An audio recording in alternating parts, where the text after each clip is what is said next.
I was 9 years old, and I woke up startled at 2 a.m. My throat was nearly swollen shut, and I could barely breathe. My mom rushed me to the hospital as I tried to calm myself and believe I would survive this. We hurried past the security guard, the first check-in, personal info, insurance, that insanely bright waiting room filled with uncomfortable chairs scattered with sick people. Finally, a scratchy, chemical-smelling bed, and after 2 nurses and a doctor checked me over, I was handed some red syrup in a disposable plastic cup, probably over-the-counter antihistamine, and I took it. Dozed off for an hour or two, and when I came to, I remembered the scene and the thought process so vividly. There were lots of lights, machines, and fancy equipment, but there was nothing soft or inviting. It was disconnected from life. I remember feeling, this is the last place I would ever want to be when sick. Trapped in a building with no nurturing, no nature, no humanity. It was like I was just a machine. I made it my mission right then and there to figure out why there wasn't any health or caring in healthcare.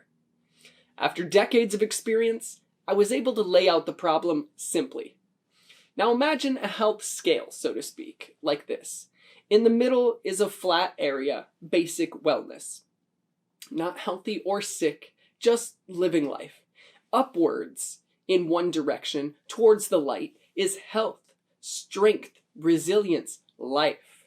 In the other direction is downwards, towards pain, then sickness, disease, death. No matter where you are on the health scale, what's important is your perspective, first of all.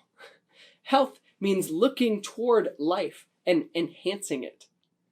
Now, modern medicine means looking towards death and fighting it. Disease is the destruction of health. It's at work all the time until you die.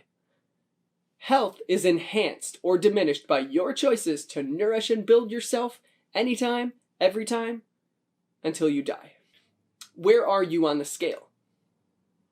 Now, in the middle is what we call generally healthy, but it's not exactly healthy. It just means free from pain or sickness.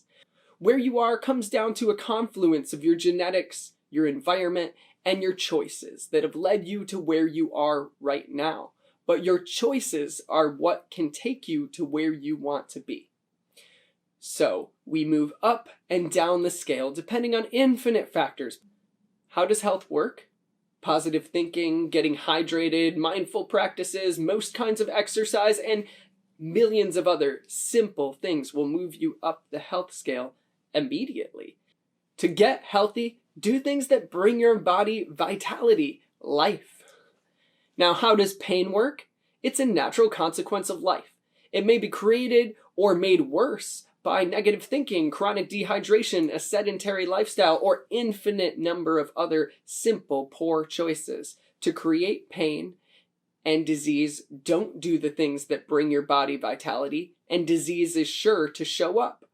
And it may just show up anyway. Now, health is life.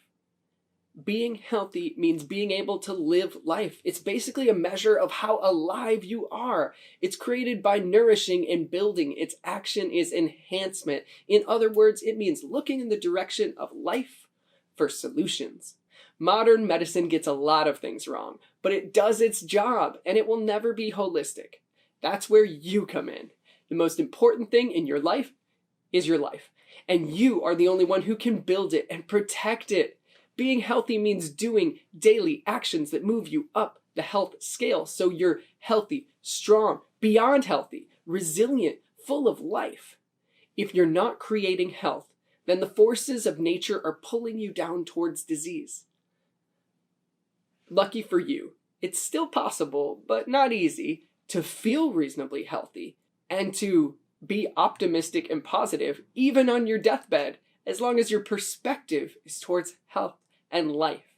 And you can feel sick or stressed or worse, no matter where you are physically, if your perspective is on disease. Being healthy means getting as much life out of life as possible, and that is severely understudied and underappreciated in our society. But ultimately, it's something that only you can do for yourself. know the health scale, and keep looking towards life for your choices. Welcome to Self Help.